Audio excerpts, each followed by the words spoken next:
Thank you for watching Conscious Consumer Network. The live stream broadcast is free to view. You can pause and rewind live broadcasts to catch up, or view shows at a later date by accessing our free archives of all shows. Check out our broadcast guide to see what's on. You can show your support by donating to our network support fund. Follow us on Facebook and Twitter, or subscribe to the monthly newsletter for updates. We thank you for supporting free and independent media. Good evening, ladies and gentlemen. This is Desiree Rover, medical research journalist in the Netherlands. I'm your host of the Minority of One report. Tonight, it will take two people to tell the story, or not really, because I let my guest do the speaking, because she really dug into this very, very important subject. And the way I put it on my Facebook page was like, everything we have been told about sexuality is a lie. For it is based on the scientifically fraudulent books by Alfred Kinsey, 1948-1953. Kinsey was a raving sadomasochistic homosexual pedophile who obtained his data from prostitutes, prisoners, homosexuals, and pedophiles. Funded by the Rockefeller Foundation, Kinsey's books have turned Western societies into a zoo of free sex and porn, both insidious relationship and marriage breakers. And they form the basis of today's sexual education for 4-year-olds to 18-year-old school children. Well, that leaves nothing to guess about which way this interview is going to take. Dr. Reisman, you have been working on this subject for how long already?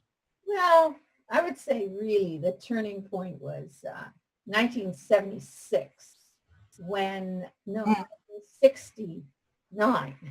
Oh, well, when I attended a conference in Wales, at which I had the opportunity to meet with what I call the pedophile lobby, the academic pedophile lobby.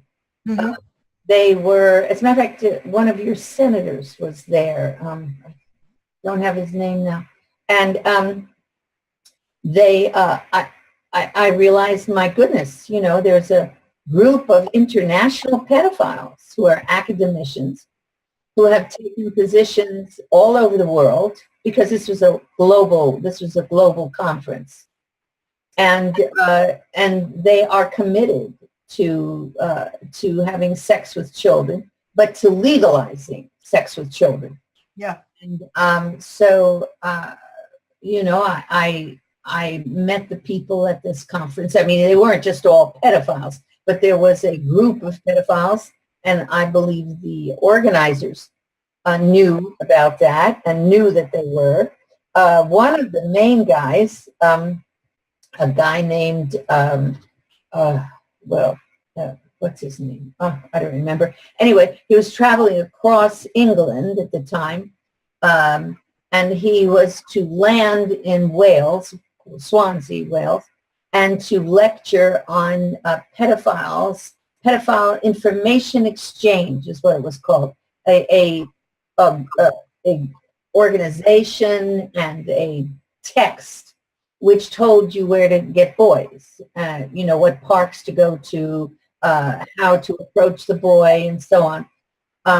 Yeah, all over the world. They had places everywhere in the world, in the Netherlands, in the United States, in Wales, and so on, where you could guarantee boys would be, and you could go there and you could solicit the boys a certain way. You could solicit them, and pedophile information exchange, and they would,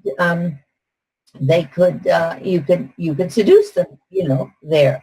Now, he came to the conference at Wales, and he was going to speak at our conference. It was an academic conference. He had been a teacher. Later on, he was picked up by the police and put in jail. But anyway, so the newspapers that followed him all across the country in England on the way to our conference. And at our conference, he was going to lecture, a surprise lecture. And it turned out that all of the workers, you know, the people who made the beds and cooked your food and cleaned the place, went in protest. They went on a strike. Oh God, yeah. They would not. They said, "You're bringing in this pedophile to lecture, and you know that we'll go on strike." So it's a very interesting experience because all of the academicians, they had a big meeting, and all the academicians there from the world, around the world, agreed and disagreed rather with the strike, with the right of the people in Wales to strike. Yeah. Oh, And wow. so I was the only one, and I went to the meeting, and I said, you know, this is just a political football. This guy has come here specifically to bring his propaganda about children. And I said, how do we come from all over the world to a community, and we are going to let this guy speak about raping the children of the community? Yeah. And the members of the community they aren't to strike. They aren't to protest. You know, what is that? And so then they, of course, threw up the big flag of academic freedom. Oh, yeah. Yeah. And they said, no, he has a right, and so on and so on and so on. So anyway, it was a big furor. There's a book about it, actually. Yeah, it's the Conference on Love and Attraction. It's very pro-pedophile, you know, and they didn't let they took my article that I was presenting out of the book. It's not in the book. Yeah, Oh. yeah, okay. And but anyway, the president of the university ended up saying, no, you know, he can't come and lecture. Well, I say all this to lay the groundwork. Yeah. Because that was the origin, the beginning of the strength of this academic pedophile lobby that is worldwide right now. Yes, I agree. Yeah. And even up to the point that today in political circles, they even want to state that pedophilia is a style of living. Yeah, an orientation. Yeah. Orientation, yes. Yeah, well, it's an orientation to rape kids, you know, I mean. Yeah, yeah. Yeah, and that's what it's all about. The Netherlands produced a journal called Paidika. yeah. A journal of Paidika, we always say. Yeah, Paidika. Yeah, the journal for pedophiles, by pedophiles, and for pedophiles. And so I became quite familiar with that journal. A lot of the people at the conference were on the editorial board of the journal, those who were at the Wales conference. Mm-hmm. So I assume that since that came later, they then began to build their text, their support system, but it's no longer published, I understand. No, it's out of publication, yeah. Out of print. Well, we spent a lot of time and energy exposing them, but they're out of print, but what they've been teaching is very much in print in the general society and the general in the society. Yes, exactly. And that is very, very, very worrisome. We have been waylaid in terms of what is sexuality, what does it mean for us. I give a presentation on sexuality, and partly I base myself on this book, Hooked. Ah, yeah, okay. You must know it, yeah. And there they speak about what happens in the brain in terms of exchange of hormones and neurotransmitters when a person has an intimate relationship, kissing, hugging, fondling, intercourse with another person longer than 20 seconds, then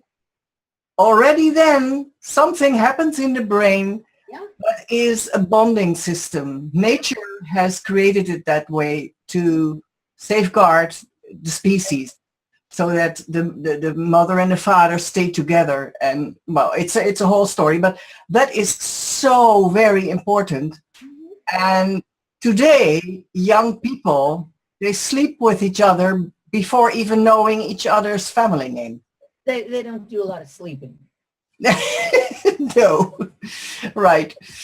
They have sex with one another. Yeah. And it's not really sex, you know. I mean, it's copulation, you know. Yeah.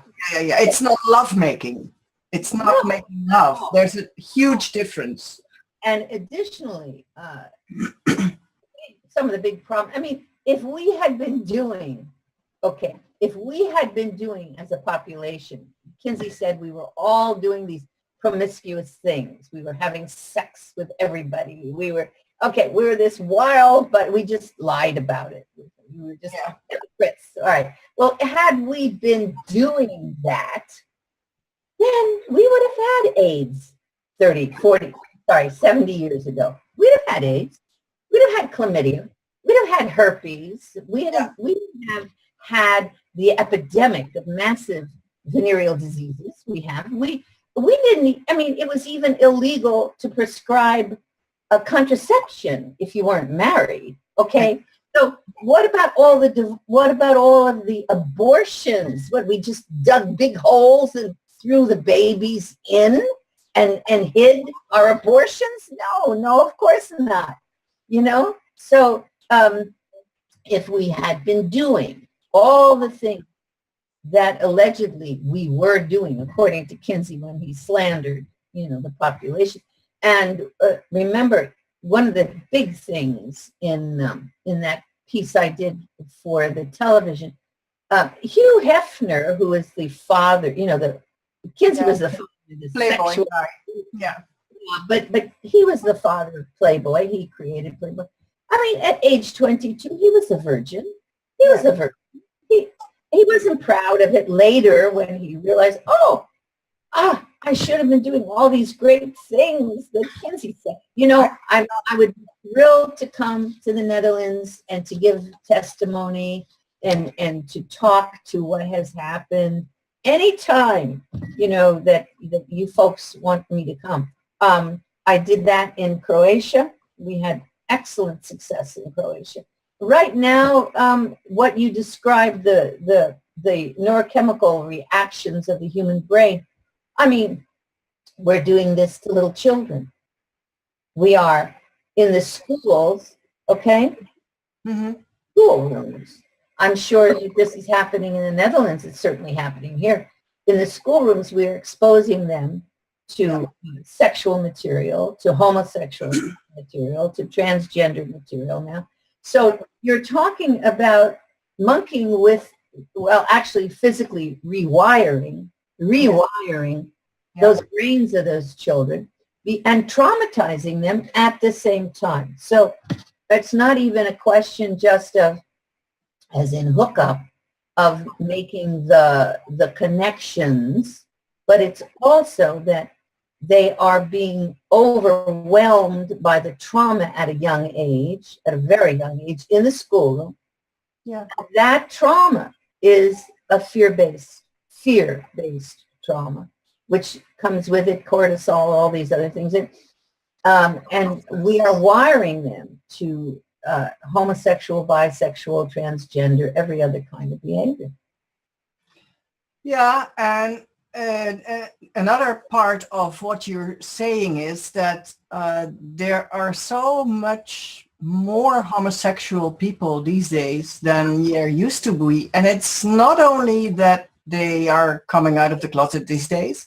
It has to do with what happens during the pregnancy.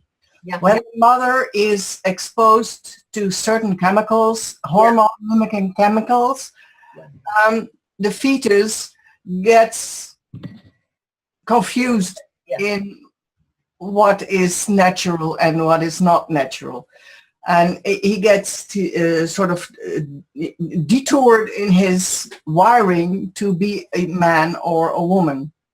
And Yeah. I think these days they have found something like 400 man-made chemicals in umbilical cord blood. So are we surprised that people are born these days confused about their identity? I'm Well, not.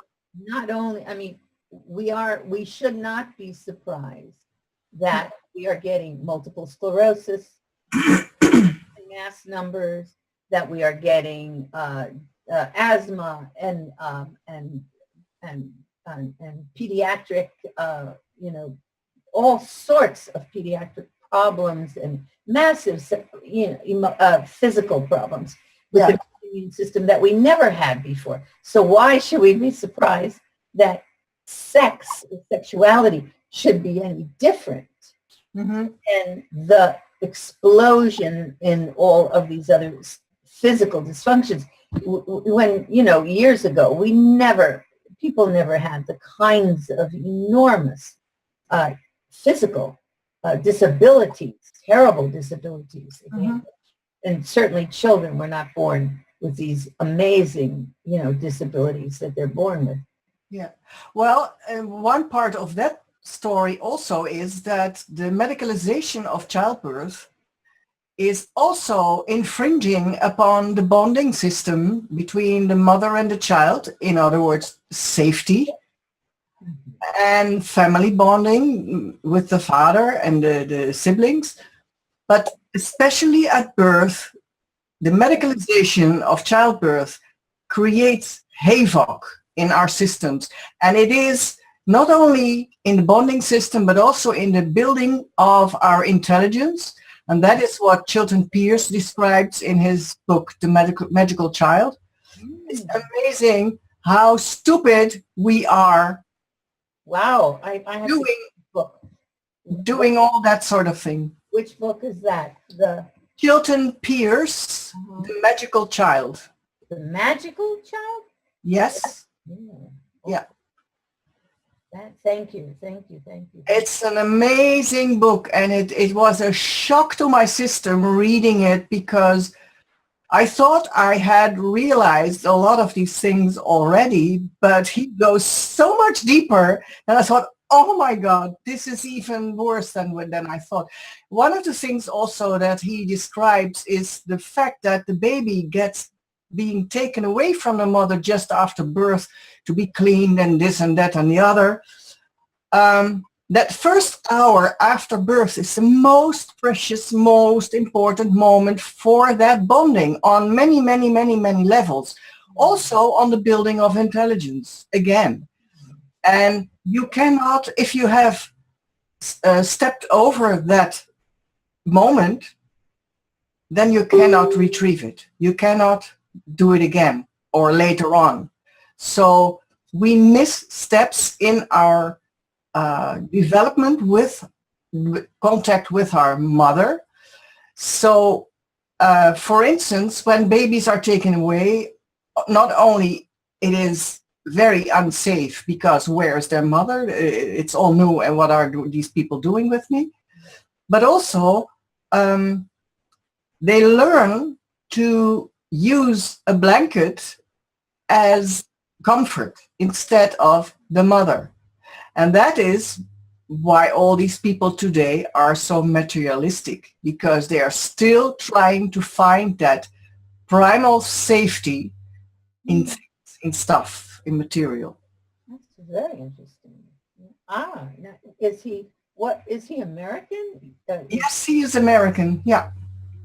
Okay. I will be very interested in reading. Yeah, it's an amazing book. You will love it. Yeah. And it will shock you. It did me. I'm sure it will. Good heavens. It's like a friend of mine used to be a pornography star. Yeah. Uh-huh. I thought I knew everything there was to know about pornography and its impact and its effect and so on, and prostitution. Anyway, and she said you know, she left pornography. She used to be a prostitute. She left pornography and she went back to prostitution. I mean, this is to your point about shock. And so when you think you know everything, you don't know everything. And so I said, well, you know, why did you go back to prostitution, you know, from pornography? And she said, well, I went to pornography because I was told you can make so much more money, you know, if you're doing one show, one film, and that's it. Whereas you have to work so hard, you know, doing how many, you know, Johns you have to. Yes.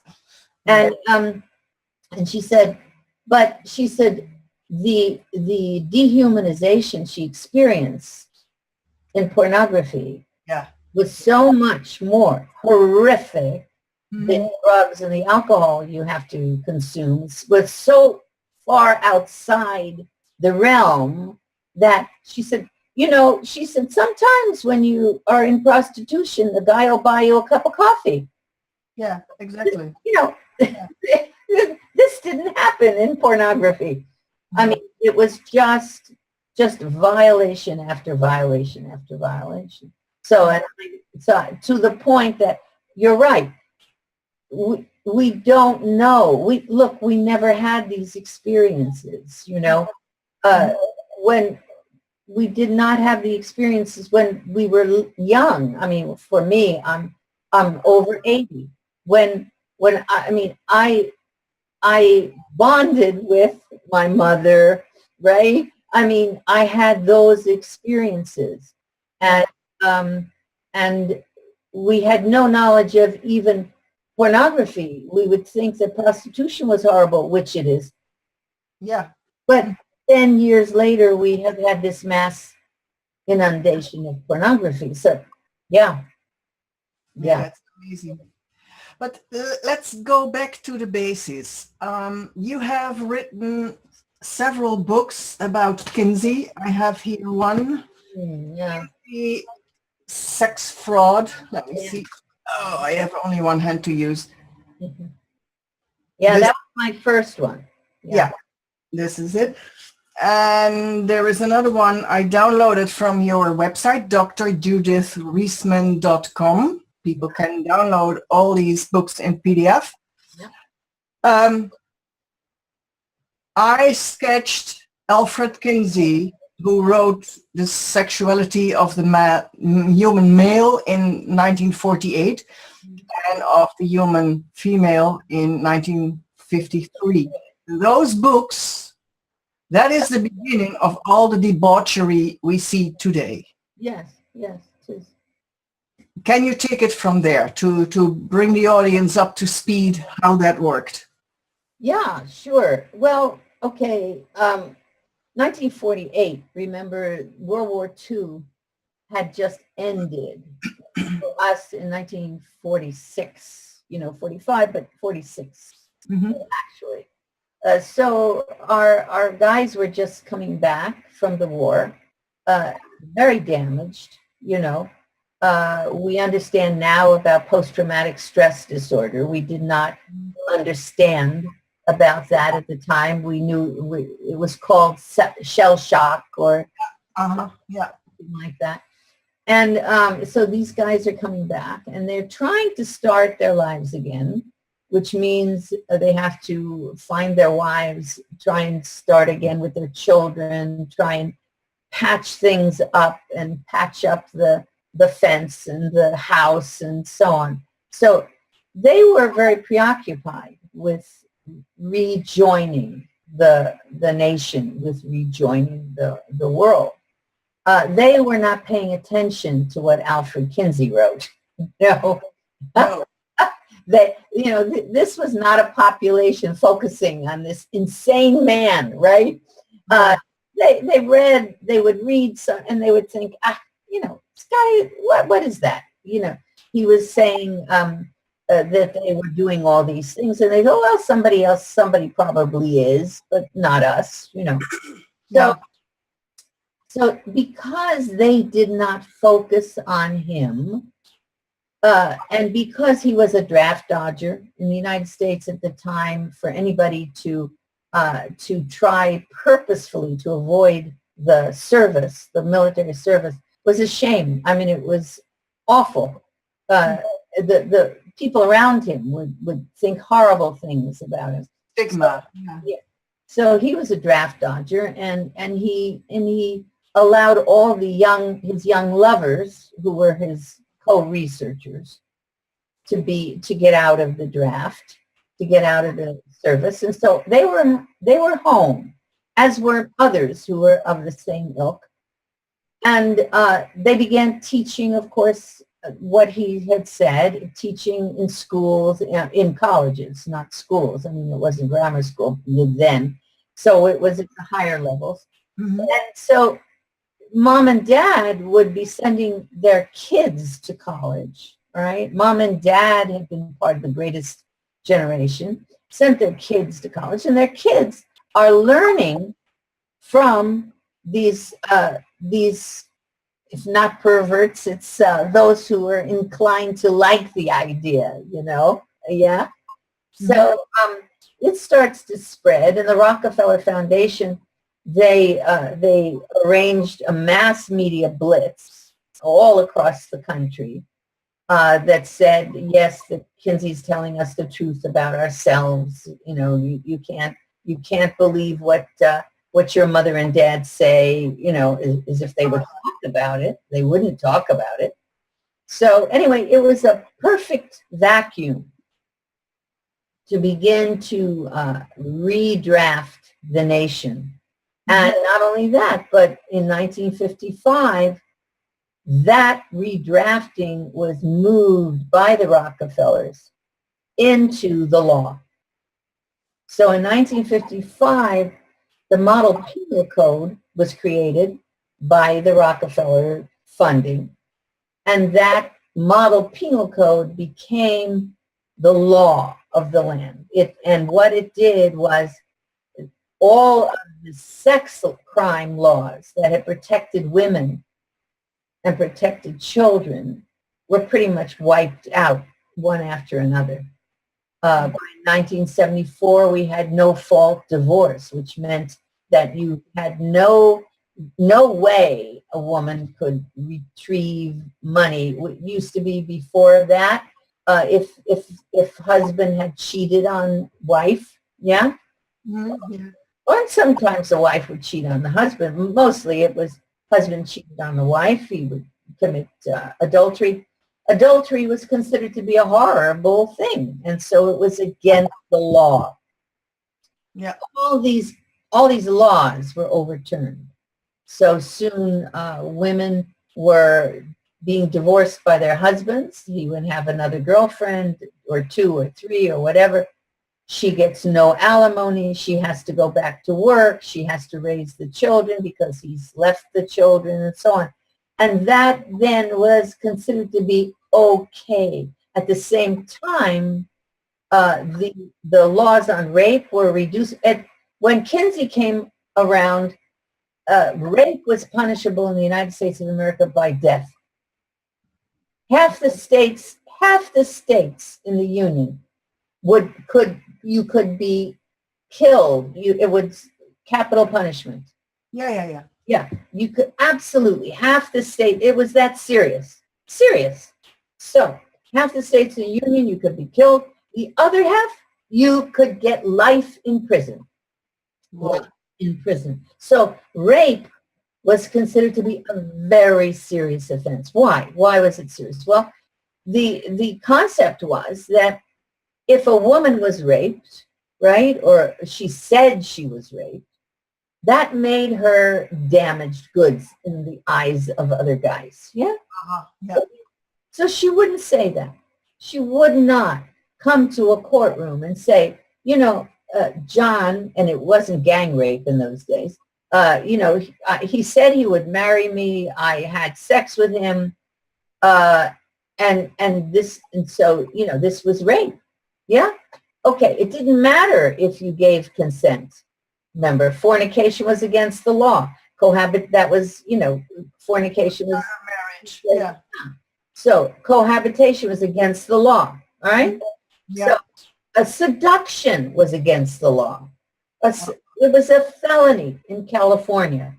You could not whisper sweet nothings. I want to marry you, but it's, we can't. So okay. So all of this put massive borders around the sexual activity of young people or any people, and controlled it.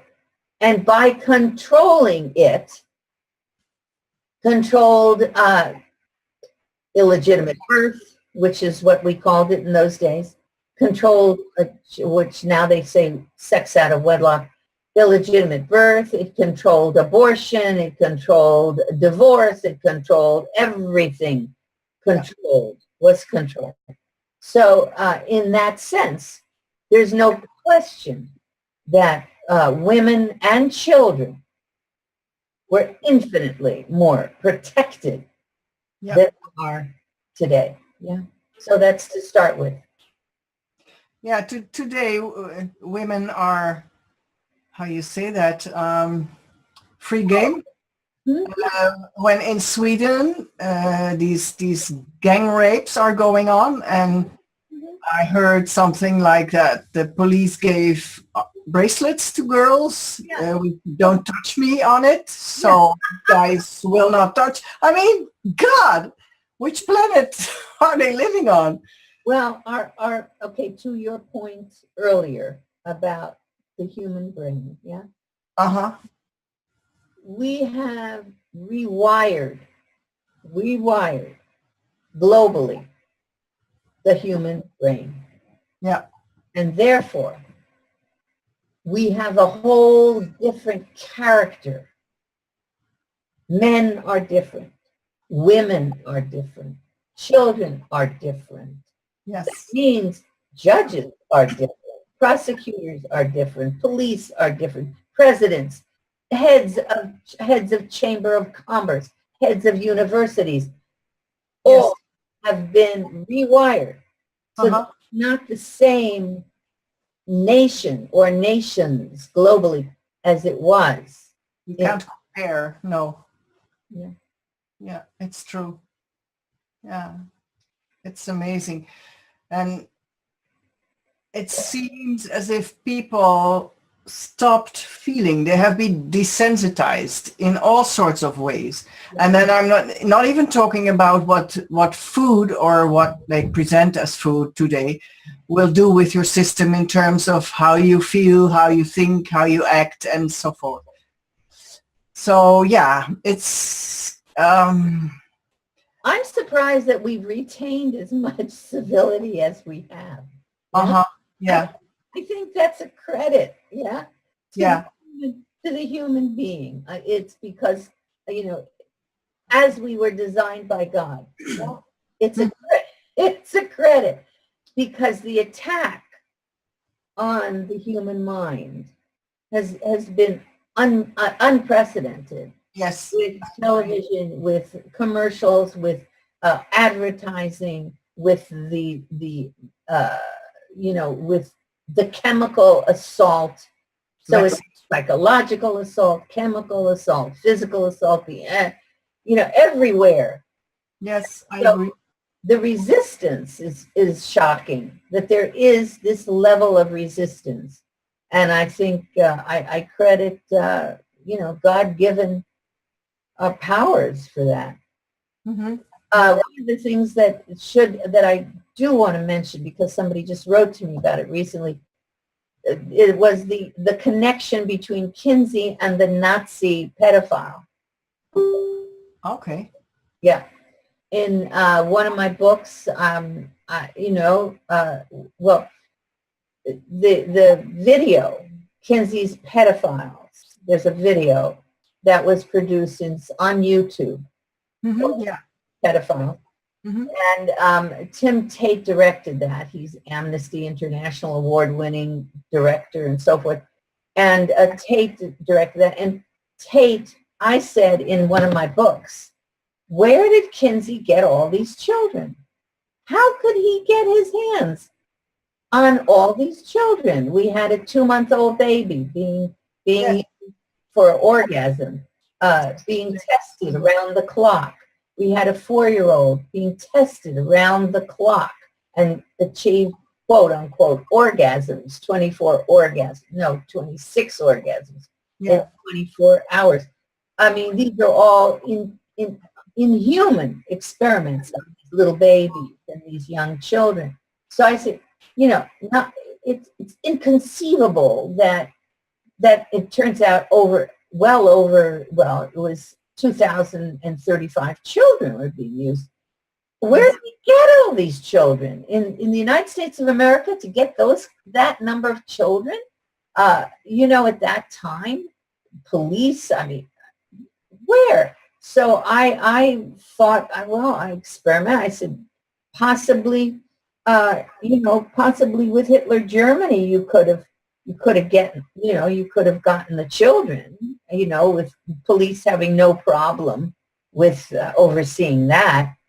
Talk about the brains and the minds of human being altered. So maybe in Nazi Germany, well, Tim Tate sent a investigator to Germany, and lo and behold, they came up with this Dr. Valuechek,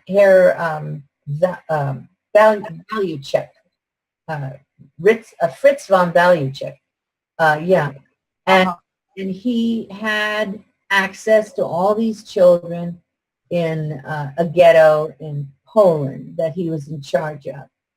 And the children, he said, the newspaper had reprinted it, when he was caught years later. And he said to the children, it's either me or it's the smokestacks. Oh, yeah. So it turns out that he could have certainly gotten them from there. The police found him guilty of child sexual abuse and possible murder later on after the war. So, I mean, there was a whole lot about that. It's in one of my books. It's in the last book that I wrote. Yeah. Sexual sabotage? No. I saw it on a video you are in, I think. Yes, I know this part, yeah. The book that it's going to be in is Kinsey, Crimes and Consequences, or sex, about, what's the other one? Your own book's good.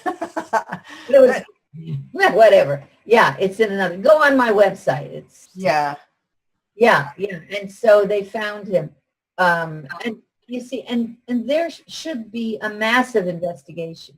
I mean, our government is terribly complicit in this whole thing, because they investigated me 3 times. I had 3 congressional investigations of my work, of my research, but they have refused to investigate Kinsey, the Kinsey Institute, which is now receiving massive money, funds, and they're in ECOSAC in the UN, and they are bringing their beliefs about sex and sex education. Whoops. Here, I'm showing your books now. Yes. Stolen Honor. Yes. Stolen Honor, Stolen Innocence. Yeah, I think that's yes. Yeah. Sexual sabotage, crimes and consequences. Yeah, the issue was he claimed there were no consequences to any of the sexual activity that he said everybody engaged in. So, why not? I mean, why not, have 27 or 50 partners if there are no consequences? So, soft porn plays hardball. That's very good. Thank you. That's all about, Hefner. About Playboy. Yeah, okay. Which was producing child pornography since 1954. You don't get to where we are today unless you start soft. Yeah. So it's quite an overlay you have about this subject, and not many people realize, being rewired, what they miss out on. Yeah, they don't know. They have no clue. Yeah, they can't compare. That's right. And from experience, you were talking about rape. From experience, I know what that does to you. It's such an invasion of your privacy, of your personal space.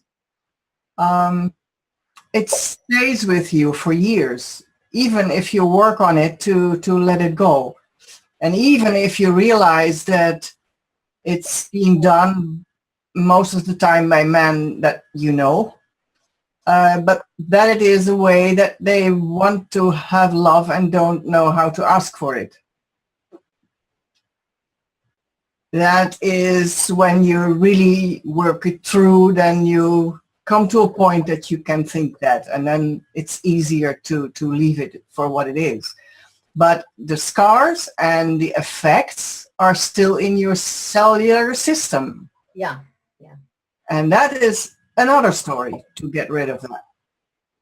Yeah, I mean, I got started on this whole issue, the whole business about Kinsey, Hefner, all of it, because my daughter was raped when she was 10 years old.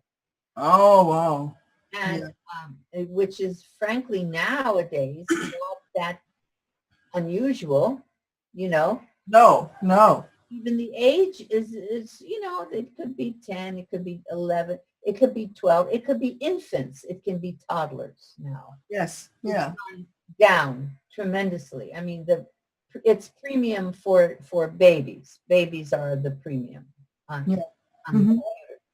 But when that happened, I couldn't understand it. You know, she was raped by the boy upstairs. He was 13, which is a common age, you know, for rapists, starting out, a starter rapist. Yeah. Okay. And so I was trying to understand it. You know, my daughter, came from a wife, a husband, family, you know, children. And the boy also came from a intact family. So I couldn't understand why. You know, what was in his brain? Well, Playboy. His father had stacks of Playboy in those years. That was the best you could get, right? I mean, We got the idea. Yeah. So and so it turned out that he was raping, sexually abusing children all around the neighborhood. Oh, wow. Including his own little brother. And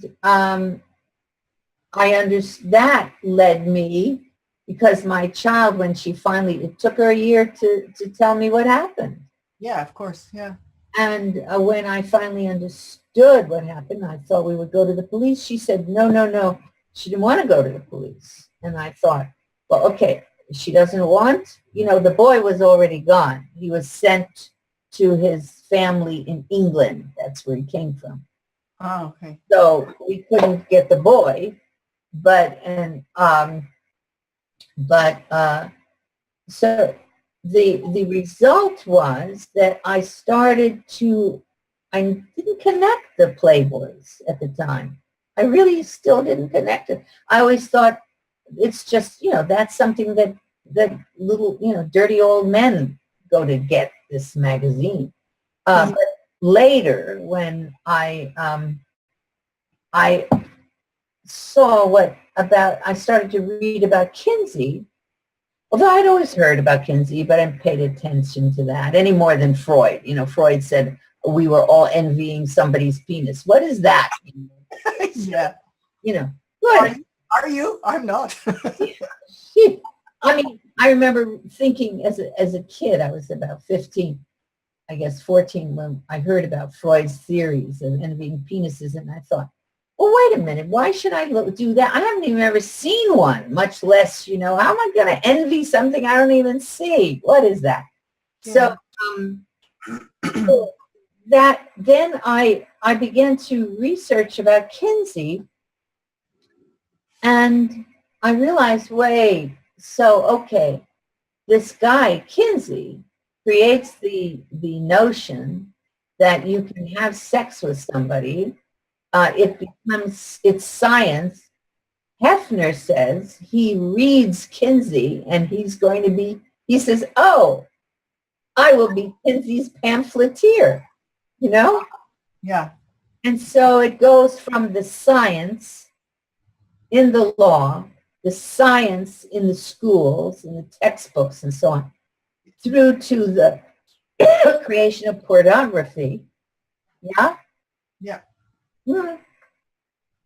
Because you had Playboy was the only pornography in the United States at that time, and it took 15 years from 1954, really 53, which is really 54 because it's December. Took 15 years until Penthouse showed up. Mm-hmm. And then 10 years, a little bit shorter, when Hustler shows up as porn. And then, you know, the explosion. Yeah. We had hundreds of magazines and little things all over the place. And then the internet. Yeah. But the explosion, let's say, started. Centerfold, which didn't happen until Kinsey created the illusions, the lies about what we want. And now that you're not just talking about, oh, you should have a lot of stuff on this. I mean, we're girls are engaging in anal sodomy for their boyfriends. Uh-huh. Yeah. So it's all, and they're in pain, but they think that that's what it's supposed to feel like. You know, this is love. You know, they're in pain. Or doggy style, which is creating any number of infections, vaginal infections, very serious vaginal infections at times. Yeah. They're engaged in all sorts of, I can't now, but all sorts of dysfunctional, horribly dysfunctional activity that they think, because they've all learned from the pornography, the men learn, the boys learn, the girls learn, the women learn, all the pornographies, and created by men for men. Mm-hmm. Yeah. And then these guys are forcing activities on their girlfriends, on their wives, and they don't know why the wife doesn't respond properly. Yeah? Yeah. Why the girlfriend doesn't respond properly. The language is vile. Properly being in terms of what they see on the pornography sites, you mean? Oh, yeah. Pretending like it's all great and I don't know. What's the matter with you, Sarah? I see it all the time on the pornography. They're loving it. Yeah, they like that.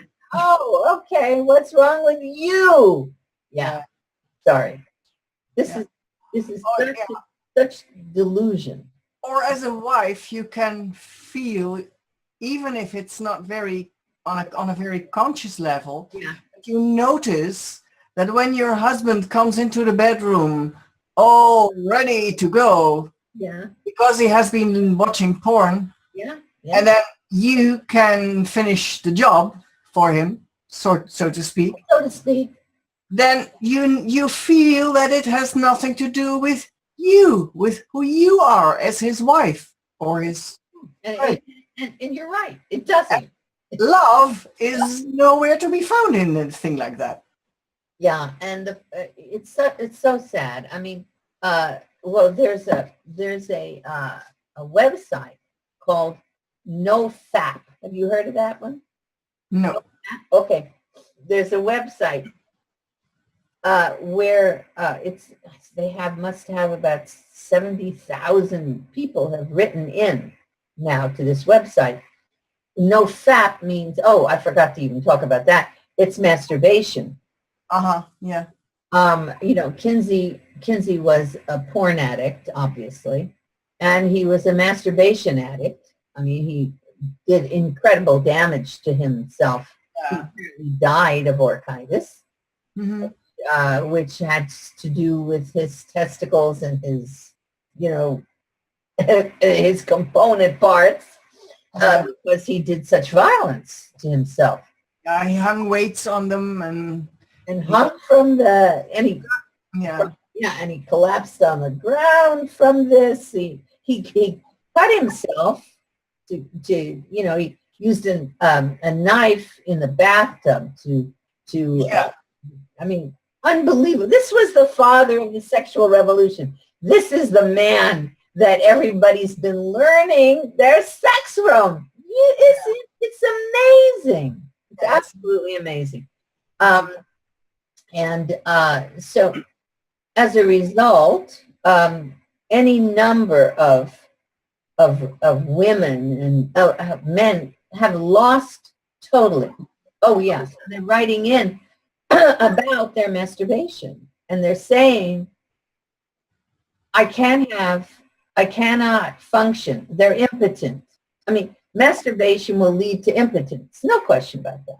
No question about that. Yeah. You do that enough, and you know that's you're not functioning like a man. So the pictures, of course, help for a long time, and they do this to the pictures, and then the pictures don't work anymore, and they try to have a relationship. I won't even say a relationship. They try to have sex with a beautiful young, you know, female, and they can't. They can't. They can't, and they don't understand why. Good morning, everybody. You know. Smell the coffee. Yeah. Right. You know, you're supposed to have a relationship with this female, with a female person, a human person.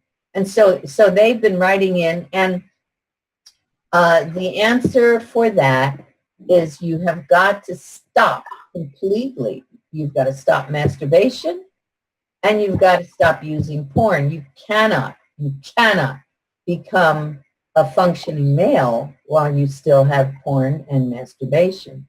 And a lot of the guys, there thousands of them are saying, yeah, I've been off, you know, no fat. No fat. That's Yeah. and you know, it's and I have recovered, because they do it. You can rewire. Yes, you can rewire your brain at all times. Yes, correct. And that is what's happening also with young boys who have been using girls all over the place. Mm-hmm. And they keep trying to find that first rush again of the neurotransmitters that are the rewarding system, the feel-good hormones, but it's not going to work. And then they find out that if they try to have a relationship, they cannot anymore because the bonding system is gone, just like a Band-Aid that you have taken off 7 times, the 8th time, it won't stick anymore. Right. And these guys are ready to commit suicide sometimes. No, they have. More than the girls. Yeah, no, there have been. I don't know what about, I mean, we've had a huge increase in suicide amongst our girls too. Mm-hmm. Yeah, both. Yeah. Yeah, I mean, you can't live like this. No. You can't. You can't live like this. Yeah, because it's unnatural. I think we have been hardwired for a lifelong monogamous relationship. Yeah. Period. Yeah. That's nature. Yeah, sure. Sometimes it doesn't work, you know. Okay. Yeah. People get married and try that they might, try as hard as they wish. It's not working. They can't. Maybe there's not even any violence or anything like that. So okay, you know, that you can break up and hopefully, you know, you start again. But you know, the adultery is an interesting thing because you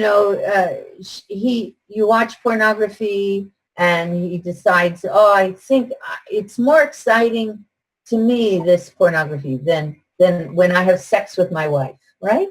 Yeah.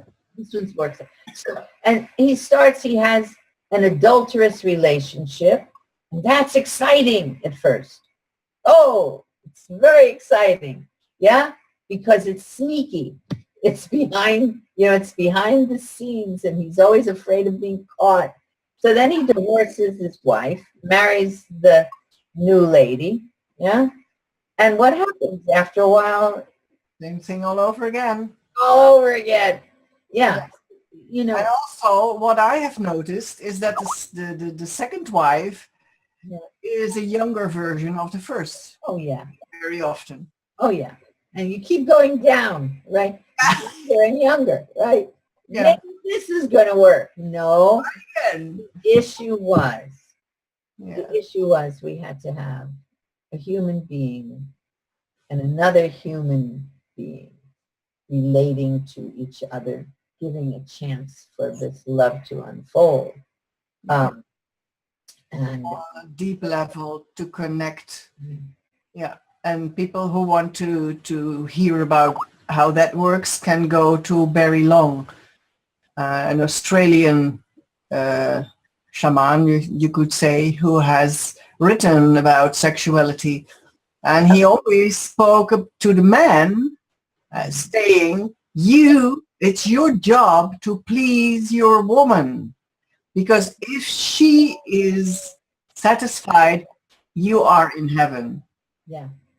That's the order of things. Yes. And today I see girls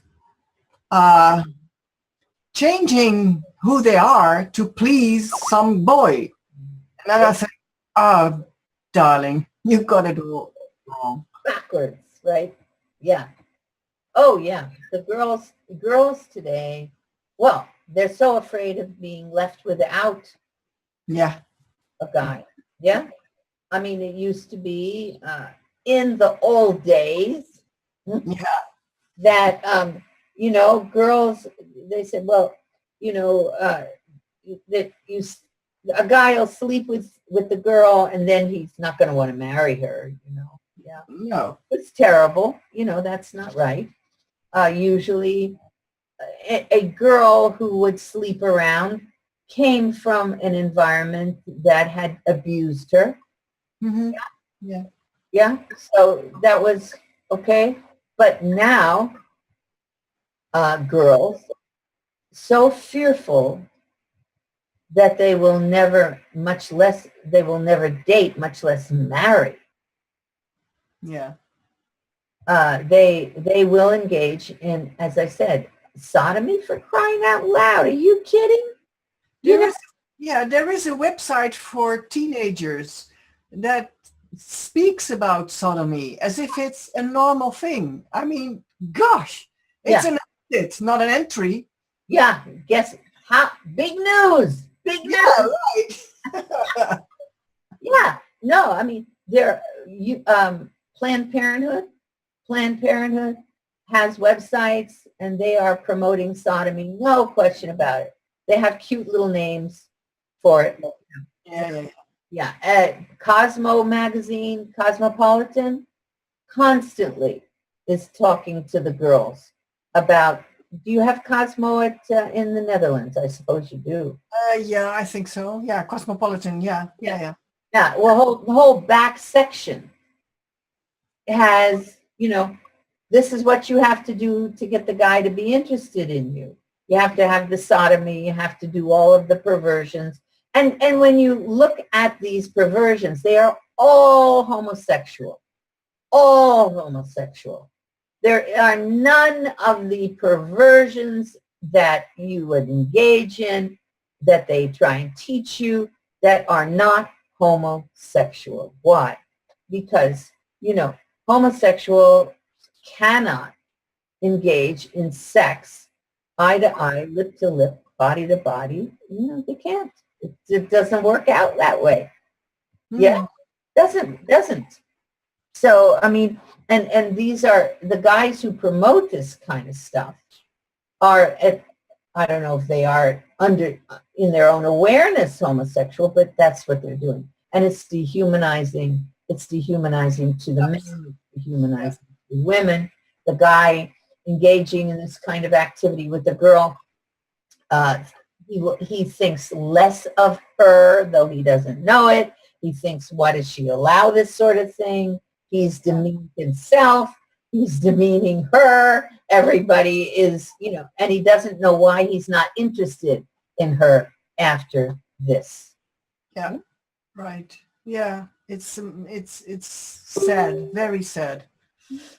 And people really lost their way. They have been inundated with misinformation, and Kinsey is the starting point, and Rockefeller has brought it into the world big time, like they do with everything that's bad. Right. Yeah. Well, they do a bit of sugar on the side, They support the arts or something, Oh yeah. Well, their foundation anyway is a tax evasion stunt. Yeah, of course. I'm not totally convinced about their philanthropy. No. Well, the reason that they went into philanthropy was because the father, like the grandfather, was so hated by the American public after that, well, you have to give money to some kind of, build a library or something. Yeah. Make a gesture. Yeah.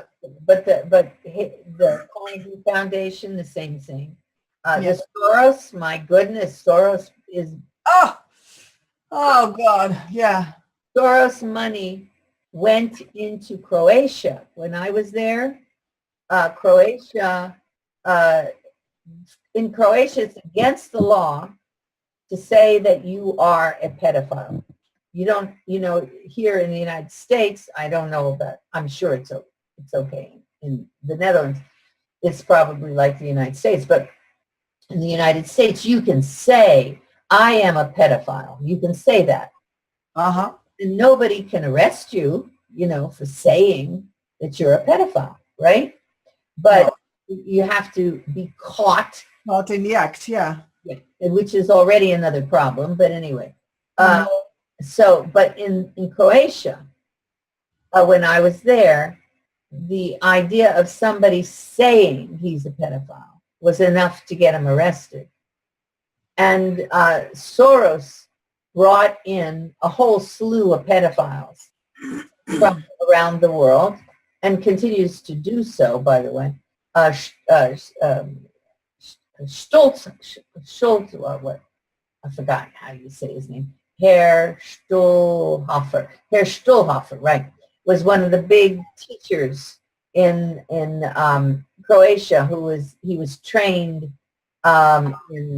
he was trained by the Kinsey Institute, and they brought in a slew of pedophiles for a big conference, and that was actually illegal, to do that. But they've been trying to promote pedophilia there and in various other countries, where the traditionalists still have sway. But then again, in the Catholic Church, they have, spread a different story. You couldn't have intercourse before marriage, that sort of thing. And now it turns out that all these guys have been abusing choir boys and so on. And yes. But the press was very quick to pick up on the Catholic Church. Logically, it's okay. Yeah. But that's not, of course, all priests, or bishops or whatever. But what they don't talk about is that the Catholic Church was being trained by the pedophile organizations. What? Yeah. When young men went to the church, I'm not Catholic, so know. Now, to the seminar, you mean? Yeah, To yeah, yeah. yeah. So when young men went to the seminary and to try to be a priest, right? Yeah. If they were not ready to accept homosexuality, the psychologist who was examining them often was hired to say, oh, well, you're too orthodox. You are, you're not acceptable to the. Yeah. Now, they were being trained with pornography. A lot of times, a lot of those bishops had pornography, scientific pornography, quote unquote. Yeah. Kinsey. Yeah. From the Institute of Advanced Study of Human Sexuality in San Francisco, they were being trained with this stuff. Now, I don't know how many, but it was enough. It was enough. Yeah. Now, the attack on the Catholic Church was a lot more logical then, but the educational establishment in the United States has 10 times more abuse of children than the Catholic Church had. Yeah. But the press is not going to attack No. the educational establishment. They will attack the church establishment. Well, you know why they will attack the church establishment? It makes sense, because you got to get rid of the church. You got to get rid of any kind of traditional structure or anything like that. So it's not that they're wrong, but if they applied the same standards to our educational system, we would have exposés all over the tube. But they don't. They do. Yeah. Work done by I'm getting names difficult. Yeah.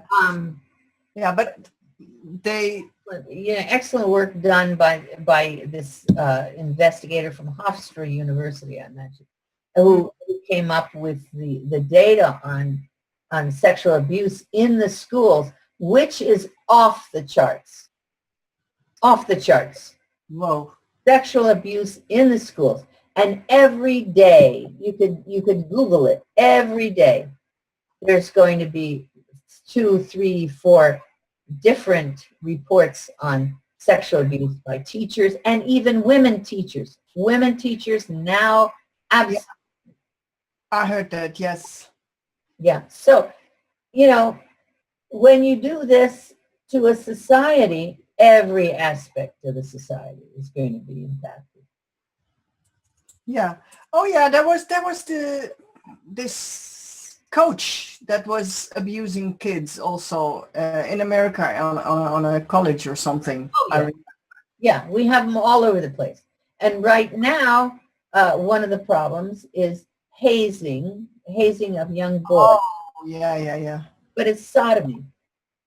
Oh, yes. Sexual abuse at New England boarding schools. There are all sorts of articles. So we come back to Kinsey and we come back to Playboy. You start with changing your beliefs about sex through science and build on that through pornography. Yeah. And that becomes funded by Planned Parenthood, and pushed by Planned Parenthood and by the Rockefellers and the Carnegies, and who's going to investigate that? Yeah, it's everywhere. And then in connection with that, and I think it's the same in the United States with Child Protective Services, kids who have been placed out of the family home, they are targets for these pedophiles also.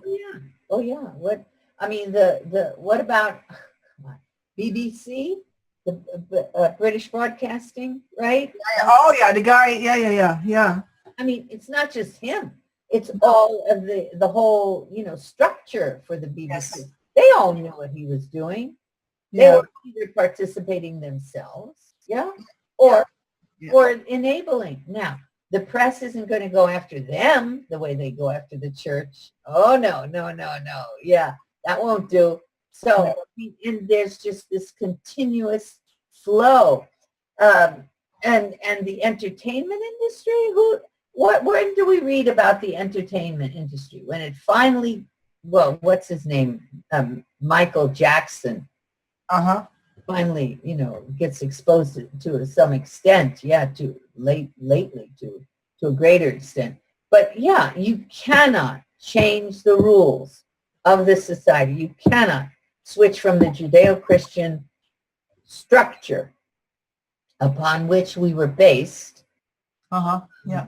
to this new atheism, the new world order, whatever. Yeah.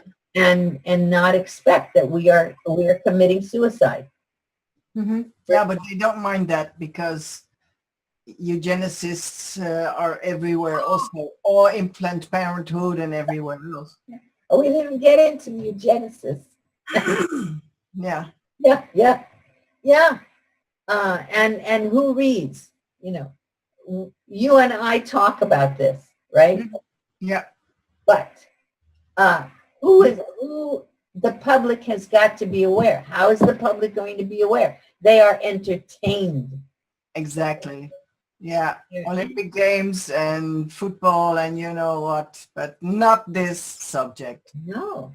And yet it's this subject which makes the difference between whether their children are raped and they're raped and they have venereal diseases and whether they are infected. I mean, directly impacting upon their on so many levels. Yeah. And yeah, they tend to describe you and me as these grandmothers with big mouths.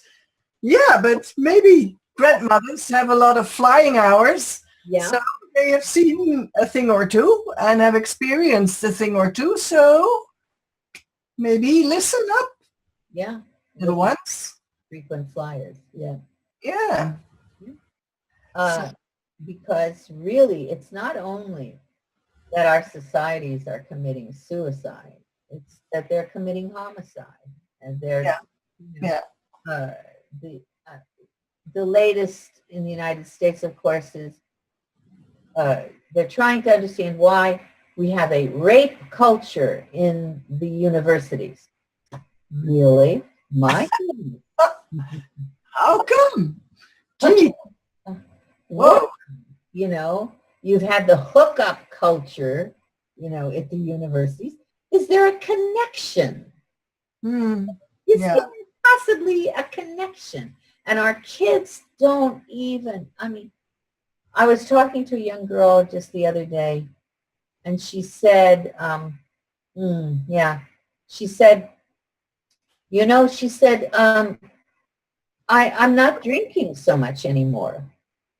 Oh, she can stay noticing what's happening around her. Yeah. Yeah. When we were young, I can't speak to you because you're a lot younger than me, but when I was young, we had wine at the dinner table on Friday night, and whoever thought of drinking, Never. I have been brought up without alcohol. Yeah. Whoever thought of that? My father was in the Dutch Indies where all these guys were drinking like crazy. He never drank one drop. Yeah. And what about these young girls who are drinking?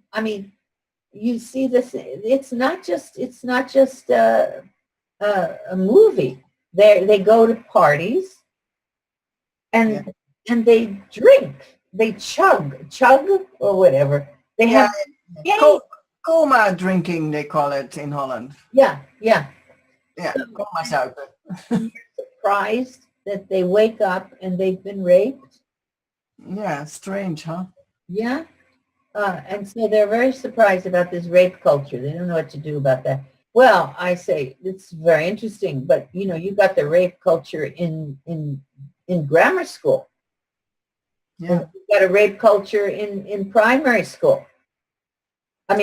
Now we're talking about the transgender you know, in the bathrooms? Do you have this?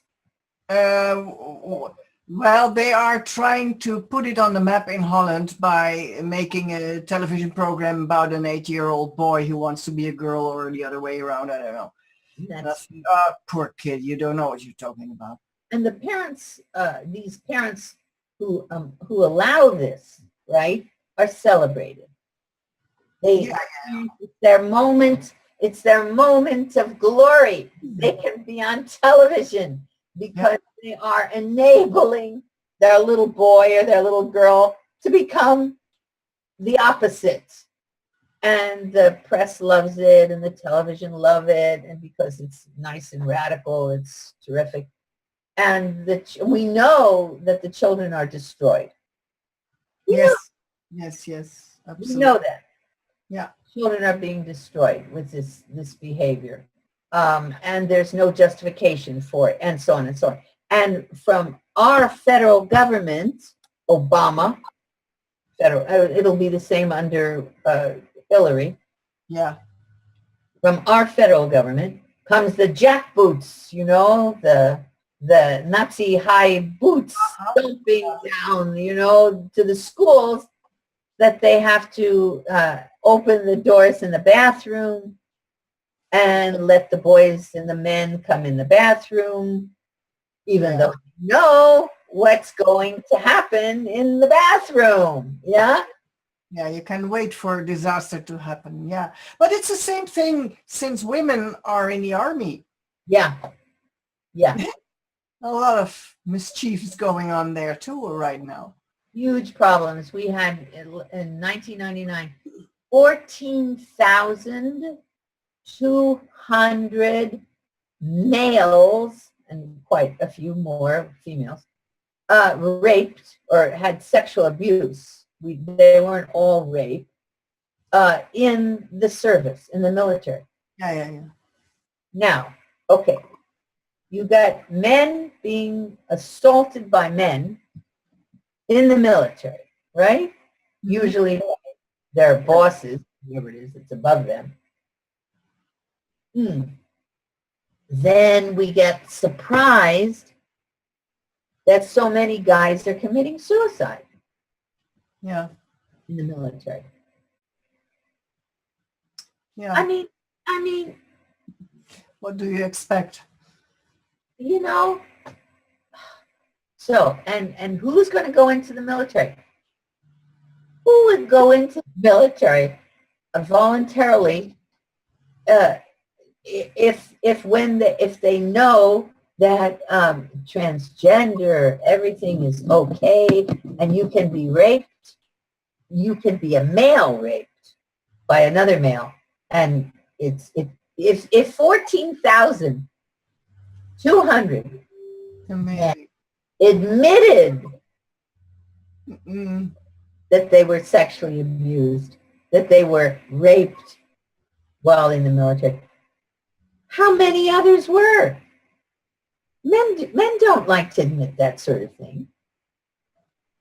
No, what is it? Boredom or opportunity or power games? What? Well, power game, I think, to a great extent. There aren't that many homosexuals, you know, not that many. Kinsey claimed there were 10% to 37%. He was lying at the time, of course. Yeah. Now, nowadays, there's no question that's more. Now, what we're also finding is the data on lesbians, despite all the propaganda, the data on lesbians, actually women who admit that they only have sex with a female, is much less than 1%. It's not even 1%. Whoa. Yeah, it's recent data. And the people who did the research are not necessarily conservatives at all, so they're very surprised at so the whole thing is insane. Well, girls will have sex and kisses and make out with other girls because they think that's what the guys are impressed with. And Yeah. it, Or maybe they have been disappointed with men well, that too, of course. and seek comfort in another woman. Yeah, of course that. But in terms of their general performance, young girls, when you see all these girls, you know, in high school and college, then they're fooling around with other, they want the guy to be interested in them. So they do whatever's necessary. But yeah, there are quite a few who would be disappointed in their relationships with a male. And what do? I mean, and they have a female who says, let's have, you know, we'll live together. It's going to be nice. And yeah, I mean, yeah, people are looking for love. Yeah, they are. Yeah, that's a huge drive in people. Yeah, yeah. So I'm sorry, you want to ask questions. I'm rattling on. No, that's okay. Well, in sexuality, sex education in schools, in pornography, and all those sort of things, there is absolutely nothing in it that has anything to do with love or respect. I cannot look at, for instance, the gay pride parade. Ah, yeah. I see disrespect Oh, yeah. everywhere. Mm-hmm. People who behave even disrespectful towards themselves. Oh, yeah. Yeah. Absolutely. I did a paper called, a law review journal article called Crafting by Homosexual Youth. Crafting by Homosexual Youth. One of the things that we did is we examined, well, you know, I worked for the Department of Justice doing the analysis of Playboy, Penthouse, and Hustler. And I was surprised that so many of the homosexual community movement, yeah, that they objected to my research. I couldn't understand why. You know, this was heterosexual pornography, right? I thought. I didn't know how wrong I was, but that's all right. So anyway, so I started looking at homosexual pornography and found that there was a real need to maintain heterosexual pornography in order to keep homosexual pornography. And one of the things we looked at was we were looking at the analysis of the advocate in search of. They're in search of ads in the Advocate, which is a very popular homosexual magazine in the United States. It's rather like Time magazine kind of thing. Very acceptable, you know, within the homosexual world, the Advocate. And then lately they've had covers where they had interviewed Clinton, you know, yeah. So I mean, and stars that so that they're not an off brand. Yeah. So we looked at their in search of advertisements. That is, I don't know what it would be called in the Netherlands, but these are, you know, I want to go out on a date. So I'm looking for a certain kind of guy. Contact ads. Oh, okay. Okay. So these were contact ads. So we started looking at those and doing a statistical, you know, the matrix on it, and comparing that to what was being contact ads in other similar magazines. Okay. So what we found was that the Advocate ads, contact ads, always advertised for hunky guys, you know? Yeah. They advertised for looks. They advertised, for sizes of your sexual member. Yeah. It had to be, you have to have one that was pretty good. Really. They asked for various things of that nature, and for youthful look. Now it used to be that they advertised for kids, but soon the police started, cracking down on anything that would solicit kids. So it would just be under 18, So we looked at all that, and we found that it was a common practice to solicit just for these purposes. Now, the use of that information is because these are upscale guys. These are, affluent, educated. The advocate readers were not just, your down, not your local laundryman. No blue collar stuff. No. No. So that level to be soliciting people, and there was nothing about, I want to establish a long-term relationship. Yeah. No, that didn't happen. So these were not, let's meet, let's have coffee because we may interest each other and have, First. none of that. No. So that was very interesting. And talk about disrespect, because the disrespect inherent in these particular kinds of contact ads were very revealing.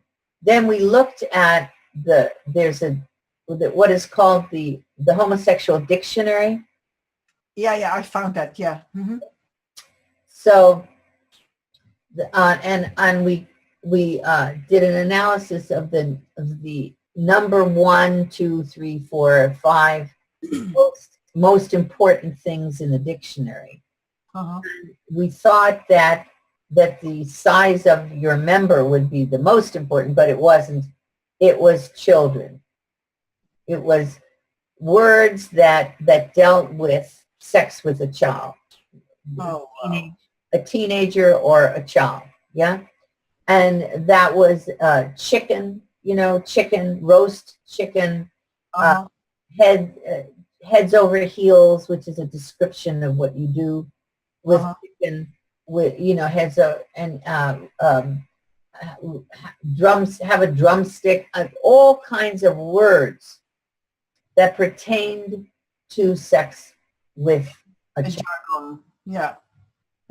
Then they had words, that were related to women, which were horrific. They were just horrific. They were, all the common language words. Coarse words to describe parts. Yeah, in Holland it's the same. Yeah. There are some ludicrous words. Yeah. So this and others. I'll send you the report if you're interested. So this lays out the view of women and a family. There were words for family. There were words for, and so we also looked at travel guides listed. Oh, yeah. And so we examined travel guides and what the homosexual travel guide sought versus what the normal heterosexual travel guide sought, So a normal heterosexual travel guide would say, the apartments cost such and such, or, housing, and then the shops. Yeah. Shops, and you can visit these interesting places and so on. The homosexual travel guide told you whether sodomy was legal or illegal. Oh, yeah. In the state, in the country. and if it was illegal, whether there would be prosecution or whether it was casual. It also would say where you could get your, go to the bushes, you take this bus and then you get off here and then you go 2 blocks and you can, find what to have sex with. Uh-huh. Yeah. So all that sort of thing. Now, and how much it costs. In Thailand, you can get a boy for baht, X dollars or X, whereas the apartment, the room costs more than the sex with the boy kind of thing. Oh, geez. Yeah. These are not statements that I created. No. I report. Yeah. And they speak to the emptiness. Yeah. That's the right word. Total emptiness. Yeah. They speak to the It's a void they try to fill with these activities, and it's not going to work because the void is within themselves. Because they have been rewired by Mr. Alfred Kinsey. Yeah. At all after. Yeah. Yeah. So anyway, I got off on that. Sorry. Yeah. No, but that is very important. I see on Dutch television after a certain moment at 11 o'clock, then everything changes. Then you have all these advertising channels with women, whether you want a grandmother or you want sodomy or you want God knows what. Yeah. And then they have these contact pages also. Yeah. Second love. And then they say, oh, I'm happily married and you are too, but I would like to da da da da da. And then you get people who are not to be recognized, but they tell who they are and what they want and how and this and that and the other. And it turns my stomach. I can't listen to that. Well, that was exactly what Kinsey did. I mean, yeah. He was married, it's what they call it, had a beard. They call it having a beard. So because he was homosexual. Mm-hmm. Yeah. He was married. He had 3 children, 2 girls and a boy. Well, originally 4 children. That's another story. But, he left his wife's bedroom after they had the kids, and he had his own bedroom upstairs. And, he used to bring the people in and have sex with them. Liam Neeson. Yeah. What made this film? Did you see that? Maybe. I don't know. Liam Neeson played Kinsey in a major film called I didn't see that. No. Yeah, called Kinsey. And you know who he is, Liam Neeson. He's an actor? Yeah, big famous actor here. Yeah. Very, So he played Kinsey for this film. Oh, gosh. I say to people who don't understand the significance of Kinsey, but who talk a lot about Darwin, I say, have you ever seen a film where some handsome, hunky guy plays Darwin? Nobody, we don't have that. We don't have it. The reason they had to do the film about Kinsey was he started the revolution, the sexual revolution. Yeah. Now he did his degree he did his biology degree quoting Darwin. Yeah. That's true. But Darwin is false science. Yeah, well, naturally. Takes one to know one, as they say. Yeah. Oh, gosh. Yeah. Yeah, no, the film Kinsey was supposed to win Academy Awards. Laura Linney, very famous actress, played Mrs. Kinsey. And they distorted everything, clean it up a little bit, and but frankly, they lost the Academy Awards because there was enough we were getting it out there enough so that he did not win any Academy Awards for this film, though he was nominated 13 for 13. Oh, well, yeah. Yeah. Yeah. Yeah. But yes, the film was used to put Kinsey on the map again. Right. Right. Yeah. Well, we have here public television, right? Mhm. And we've had at least 3, if not 4, special shows on Kinsey on public television. Yay. Allegedly, they are biographies. Mhm. I'm not invited. How come? Actually, I was invited to one. No, it wasn't that one. It was about Hefner, I think. Oh well, I don't remember. What happens to me in the vaccination arena is that a production assistant will invite me, and then she gets overruled by the director is saying, "Oh no, we can't have her." Exactly. Yeah. Yeah. It's by the book. You can predict it. Yeah.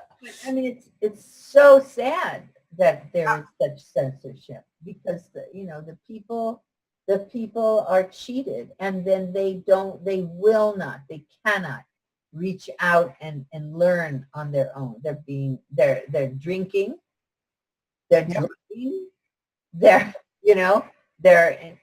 buying everything that they can, and they're trying to live this happy life, and it's not working. Nope. Now, speaking of television, in Holland we have no, I don't think it's on an English channel, I think, but it's about English youngsters who go to Ibiza or some other place, and then they binge drink there, and they have sex, and they fall over, and they have accidents, and go to the ER. Great fun. Oh, fantastic. Yeah. And then, and then the parents are there too, without the children knowing that. And the parents spy on the kids and see their kids behave like idiots. And then it's being talked about. And I don't have the impression that the kids have any intention of improving their lifestyle. No. These parents are just old sods and leave them blah, blah, blah. Not interesting. It's amazing. It's really amazing. And that is also a projected disrespect towards parents. And that is also one of the New World Order planks, so to speak, to do that. Oh, yeah, absolutely. Look, the main thing that Kinsey was supposed to do for the Rockefellers, because Rockefeller, the foundation, they knew what was going on. They knew it. Yeah. There was a guy heading up their scientific board or something, and he started to read some of the stuff coming out of the Kinsey Institute, and he objected. He was highly placed, and he objected, and he said, "What is this?" He said, "This is pornography. He's collecting pornography. He's doing all these things." He says, and he said, he calls his statistician, says he did the statistics. He says, but he doesn't have a statistician at all. And he says it's statistics when he had a case of one. A case of one. And is one, yeah. Great. Sounds like Edward Jenner. And they promoted the guy, promoted him up and out. Yeah. Yeah. Because, there's no way that they wanted what Kinsey was doing to be interfered with.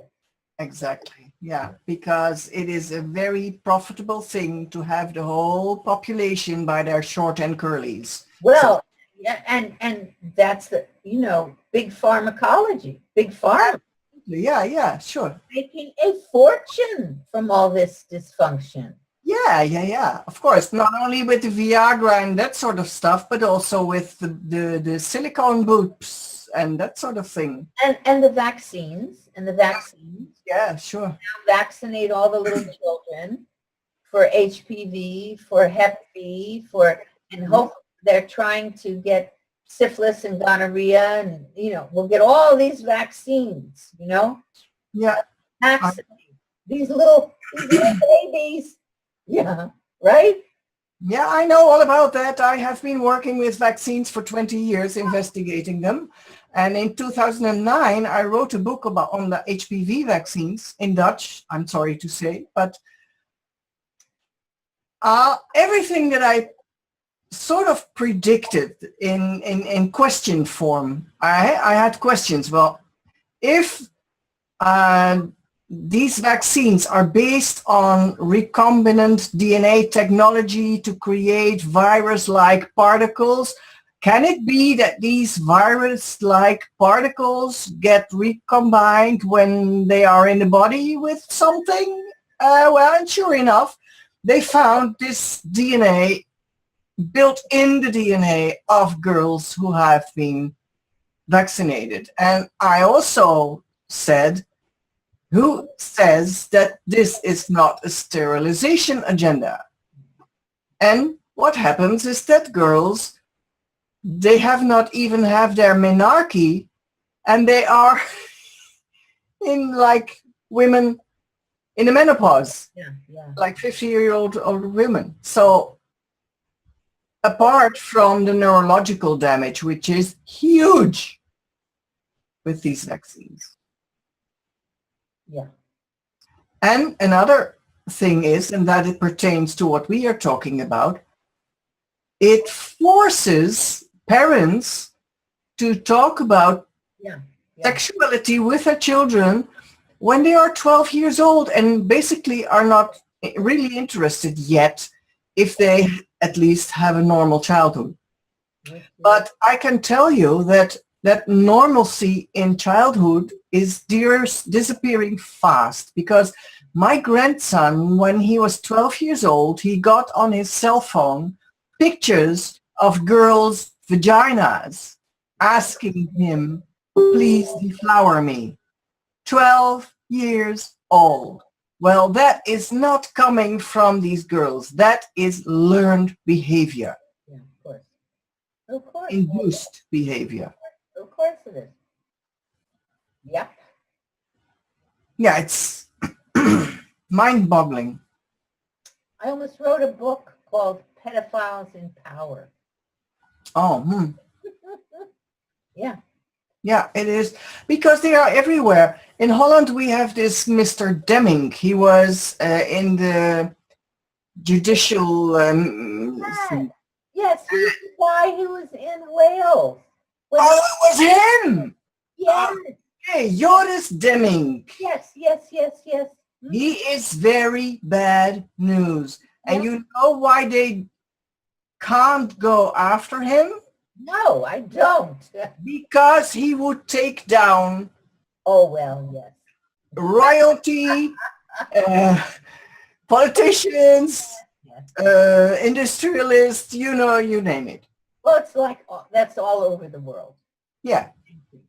So that's why he is still going free.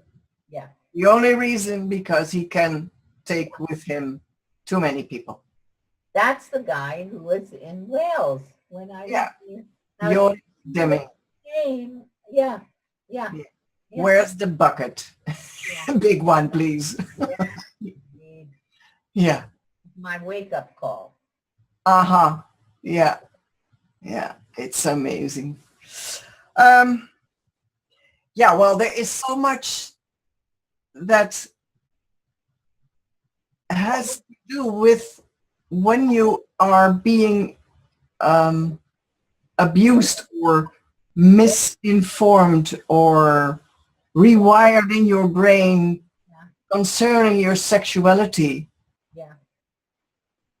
If you ask me, cannot really live your life to the fullest Oh, no. way nature or God intended. No. It's called, here, the term I like the best is flourishing. Yes, yeah, flourishing. Yes, yeah, flourish. And it's not possible. No, It's just not possible. you keep missing. Yeah. I mean, Yeah. bad, you think of the horrible parts, rape and sexual abuse and incest and all that sort of thing. But that's way out there. There Yeah. are the more subtle. Absolutely. Yeah. And it saddens me no end. And Yeah. we're going to have an election soon. Oh God. Yeah. Oh. Mm. Hillary won't make it to the election, I guess. She's falling apart. Oh, I don't know about that. They probably shoot her up with enough silicone and Yeah. Braces and stuff. Yeah. I mean, Yeah. It's such a lunatic world. it is. Yeah. It is. Yeah.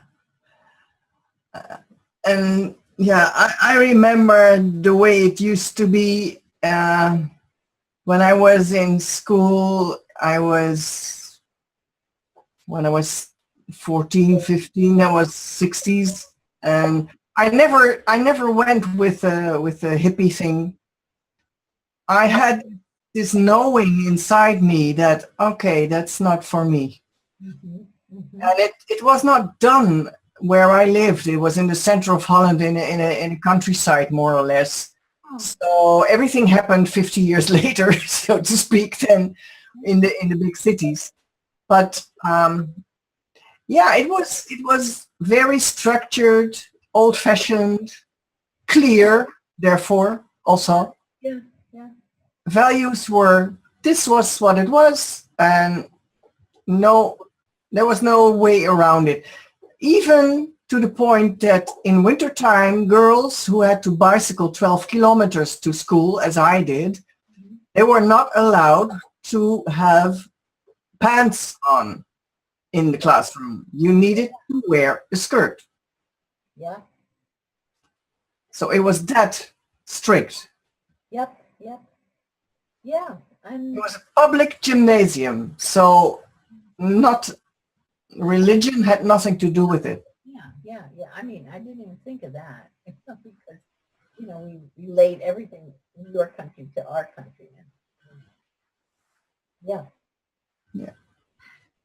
Well, but the point is, since we're nearing the top of the wire here, Yeah. it can, the brain can be rewired. The brain can be rewired. Mhm. I urge people to go and take a look at that website too. Not just my website, although please everybody do come look at my website. The treasure trove. Yeah. Thank you. Yeah. Yeah.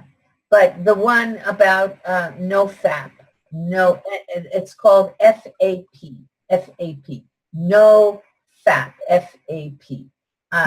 It's, I think, I have to find out the site. And that is inspirational because there are so many people that have endured years of disastrous privation because of their sexual activity.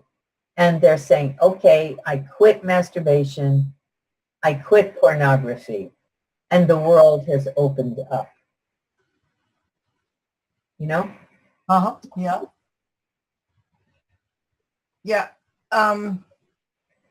Again, I come to very long. If you want to, yeah, I have it here.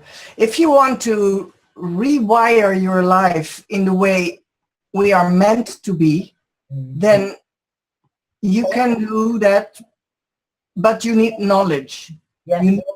And I think that Barry Long is a very good source of that sort of thing. Very long. Let me see where, oh yeah, here it is. Share screen. This is the NoFap place. Oh, good. Yeah. Ah, yes. They call it rebooting too. The rebooting. Yeah. Yeah. And yeah, and porn addiction, resetting the relapse. Yes. Wonderful. Wonderful. Self-improvement, loneliness. Yeah. Yeah. No fap. Forget the masturbation. That's something that Kinsey was addicted to. And he passed it on to all of you out there. Yeah. Yeah. He said it was harmless. Well, it turns out it was never that harmless. No, it's not. It changes your whole system because, yeah, sexuality is such a deep thing. It has to do with the source of life. So, yeah. It was like saying nudity is harmless. Well, not necessarily. We had nudity at one time in statues, beautiful, very nice. But, you take things out of their context, you extend them, and you get, It's, Yeah. yeah. Yeah. It is all about context. Yes, always. Yeah. Yeah. So I really enjoyed this opportunity to talk with you, to Well, from you too. My God. thank you so much, because I have been looking forward to this conversation because I deem it very important that people know about this, because if you have been waylaid and you don't know you have been waylaid, what can you do? So we have 5 more minutes. Is there something that we didn't cover or that you want to share anyway, something important or not important? Just Well, there's probably a lot we didn't cover. Good heavens, yes, it's a huge subject. Yeah. But let's see. I mean, I really encourage everybody to go on my website. Absolutely. Yeah. To read what interests them.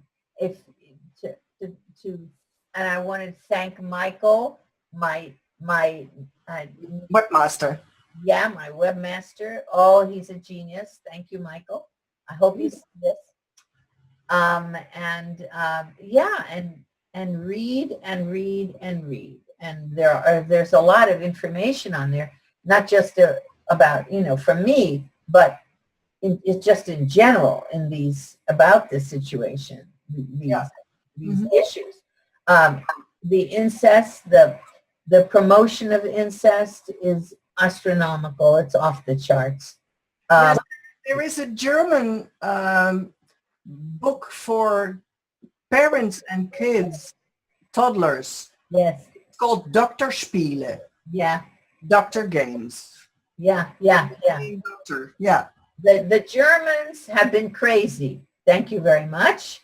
It started a long time ago and they've continued it, And so, what we have to say is, the history of the Green Party in Germany, promotion they wanted to have sex, teach the children at an early age, right at very early age, to have sex with their families and so forth. I mean, that's definitely a problem with the educational system in Germany.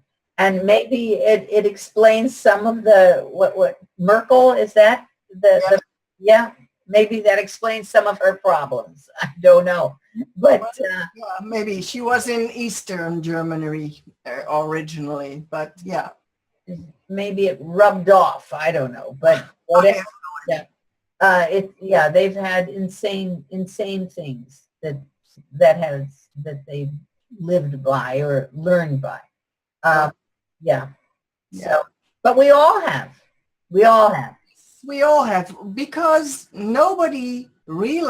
almost nobody realizes that what you are being taught in school and university, you have to test for truth. Yeah. Because there's a lot of baloney going on there. And the craziness is that even if you test for truth, and the truth is in what was it before, Yeah. how many out of wedlock pregnant, how many diseases, what was it before is they have an answer for that, which is, oh, well, everybody was lying before. Oh, yeah. Now, Right. Yeah. we tell the truth because we now are honest about our sexuality. Really? So, Yeah. yes, No. you have to have a clear enough brain. Exactly. Yeah, you have to be very vigilant. Yes. And what I see, Judith, dear Judith, thank you for all your important work, is that you still are, up to this day, very vigilant about what's going on. Well, thank you so much, Desiree. Desiree, did I say that right? Yeah, Desiree. Desiree, yeah. Oh, I'm going to France the end of this year, I think. They're publishing my book in French. Good. Books. And they're publishing one in China. Oh, wow. Yeah, the Encyclopedia of China. Oh, great. So if you read Chinese, stuff gets everywhere. now you get them to publish it in the Netherlands. Yeah, I'll look into that. Please. I will look into that. Please, I'm open to it. Yes, I hear you.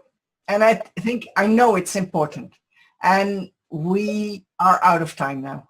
So I want to thank you very much for your time and your effort and your science and your stories and your evidence.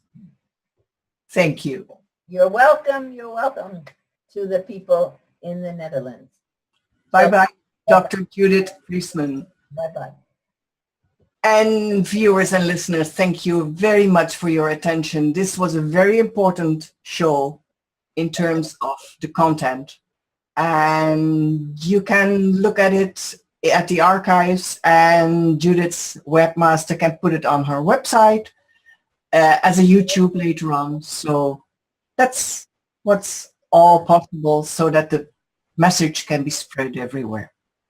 Bye-bye. Thank you.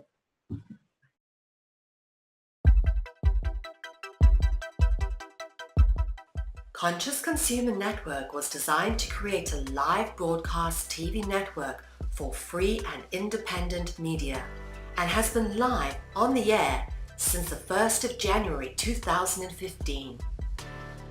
CCN gets millions of minutes watched every month and is viewed in over 140 countries, having produced around 1,400 shows and counting. And it's very hard to get on mainstream media, of course, the corporate media that's getting tighter and more monopolized and more restrictive for any outside information.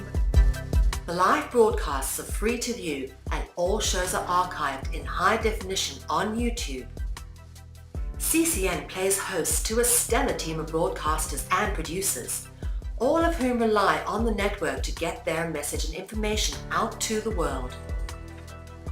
CCN has continued to evolve, constantly seeking to create greater media usage and opportunities for both broadcasters and viewers, including supporting projects such as the newly launched consciouscommunities.org, a brand new social media platform that is free to use and has been created for those dedicated to the pursuit of freedom, justice, peace, and sustainability to come together and co-create the solutions to a better world.